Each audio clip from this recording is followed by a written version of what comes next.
A latecomer in the car market, Monte Carlo went on to become one of the most popular, best-selling and fan-favorite cars in the history of General Motors. In 1960s, Chevy was doing pretty well considering their famous Camaro, Malibu and Impala models, but problems soon arose with the luxurious Ford Thunderbird and the famous Mustang. After a brief hiatus, Chevy joined the game once again after John Z. DeLorean took charge as the general manager in 1968. In 1970, General Motors debuted the notorious Monte Carlo that would soon topple the market and become a people favorite. Though the Monte Carlo was developed at Chevrolet under the leadership of Pete Estes, it was formally introduced in September 1969 by John Z. DeLorean, who succeeded Estes as Chevrolet's general manager earlier in the year after previously heading the Pontiac division. Beginning. The first generation, 1970 to 1972. 1970. The styling of the 1970 model year Monte Carlo is distinguished by its chromed rectangular grille, having a fine grid pattern of 720 small squares with 2 horizontal dividers, and centered in it was a chrome and red crest emblem adorned by a Corinthian helmet, commonly referred to as the Knight's Crest, a thin hood spear with no vertical hood ornament, round headlamps with rounded chrome bezels, which appeared on a prototype 1970 Chevelle front-end proposal, which was rejected for the 4 headlight design, circular parking lamps inset into the front bumper directly below the headlamps, and tail lights with chrome trim around the perimeter of the lens only. Various options were available. A 2-speed power glide automatic transmission, only on 350 CID engines only, 3-speed turbo hydromatic, or a 4-speed manual. Most Monte Carlos were built with a turbo hydromatic. Other options included variable ratio power steering, power windows, air conditioning, power seats, center console, full instrumentation, and other accessories were also available, bringing the price of a fully equipped Monte Carlo to more than $5,000, about $34,889 in 2021 dollars. The sporty and most powerful option was the Monte Carlo SS 454 package, priced at $420. It included a standard turbojet 454 of 454 CID, 7.4 liters, with a 4-barrel carburetor rated at 360 horsepower, 268 kilowatt, at 4,800 RPM. It also included heavy-duty suspension, wider tires, SS 454 badging, and an automatic load-leveling rear suspension. The Turbo Hydromatic 3-speed automatic was the only transmission available for this package. The rear axle came standard with a 3.06 ratio, with 2.56 and 3.31 available for $222 extra. Once full production was underway after initial setbacks, Monte Carlo sold well, and often at full list price, usually being ordered with many extra cost options, making it a profitable model for Chevrolet and its dealership networks. This kicked off the beginning of an era for Chevy and General Motors. 1971. Following the 1970, the 1971 model saw minor styling changes which were mostly cosmetic. The headlamp bezels were more of a squircle shape with rectangular front parking lamps. The grille had no horizontal divider and the openings were rectangular shaped. The hood spear included a stand-up ornament with Chevrolet script lettering. The grille emblem featured the year 1971 in Roman numerals. The trunk lock keyhole had the Monte Carlo crest surrounding it. The taillights now had 2 horizontal and 1 vertical chrome strips. Inside, the SS model got new European symbol knobs, and a 4-spoke steering wheel became optional. AM or FM stereo radios with 8-track tape players were also optional. The SS 454 package would be discontinued after this year following the production of 1,919 units, but the 454 CID V8 engine would remain optional in Monte Carlos through 1975. The reason given for discontinuing the SS was that the Monte Carlo was marketed as a luxury vehicle instead of a muscle car. The Monte Carlo, however, was considered the best-suited Chevrolet model for stock car racing by most NASCAR teams due to its 116 in 2,900mm wheelbase, only 1 inch above NASCAR's minimum requirements at that time.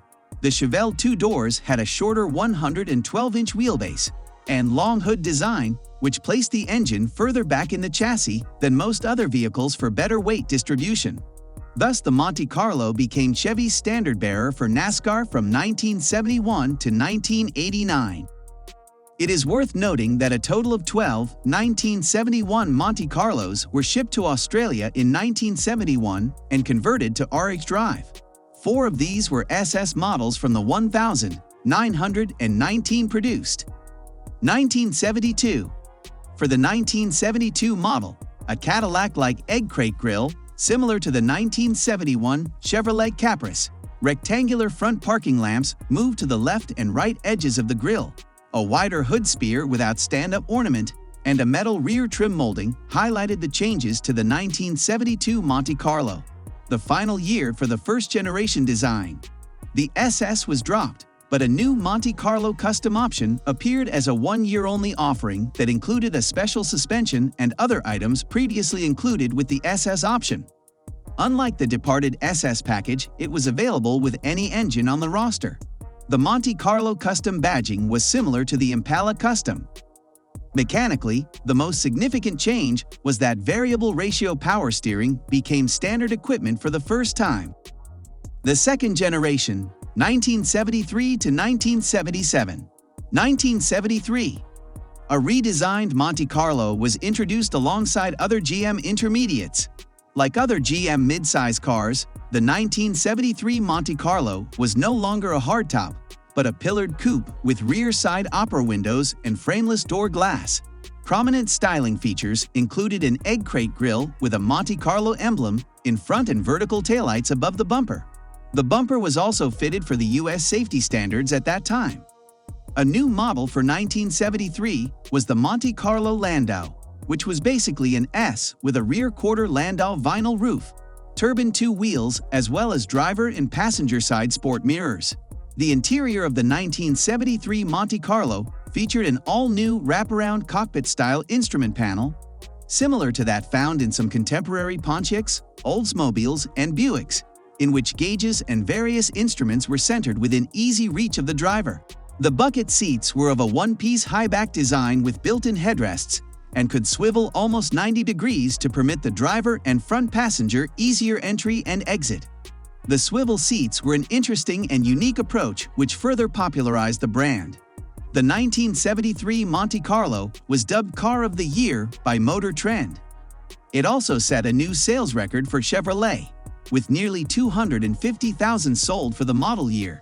1974. The 1974 Monte Carlo received minor detail changes from its 1973 predecessor, most notably a revised egg crate grille in the front, flush mount taillights, no longer recessed with horizontal chrome bars, a shorter trunk deck that housed the relocated license plate, and the trunk lock mechanism. In 1973, the trunk lock was below the trunk deck and above the rear bumper in a space that no longer existed on the 1974 versions. A larger 5 miles per hour, 8.0 kilometers per hour, rear bumper was added, and in the interior, the driver and passenger door map pockets were no longer available. 1975. The 1975 Monte Carlo received only minor styling changes from the 1974 model, including a new grille with the Monte Carlo emblem moved to the center section and new vertically shaped taillights with horizontal louvers. All models received catalytic converters to meet federal and California emission requirements that included bonuses such as improved fuel economy and drivability, along with longer spark plug and muffler life, but required lower-octane unleaded gasoline. The swiveling Strato bucket seats plus console and floor shifter were still optional with a knit cloth or vinyl upholstery. Also, white all-vinyl interiors were available for the first time this year, with either bench or bucket seats with contrasting colors for carpeting and instrument panels, including black, red, blue, and green. 1976. A new crosshatch grille and vertically mounted rectangular headlamps, along with reshaped taillights, identified the 1976 Monte Carlo. The reshaped taillight pattern was later incorporated into the fourth-generation Monte Carlo.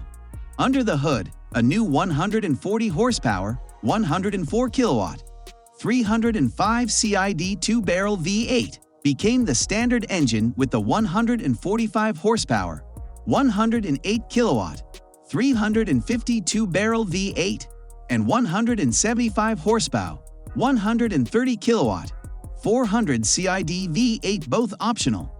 California cars got a 165 horsepower, 123 kilowatt, 354 barrel as the base engine, not available in 49 states, and could be equipped with the 404 barrel V8. The big block 454 CID V8 was discontinued from the option list this year. The turbo hydromatic transmission became standard equipment on all 1976 Monte Carlos. 1977. A revised grille with smaller segments with the Monte Carlo Knight's crest emblem moved to a stand-up hood ornament, and revised taillight lenses marked the 1977 Monte Carlo, which was the last year for the 1970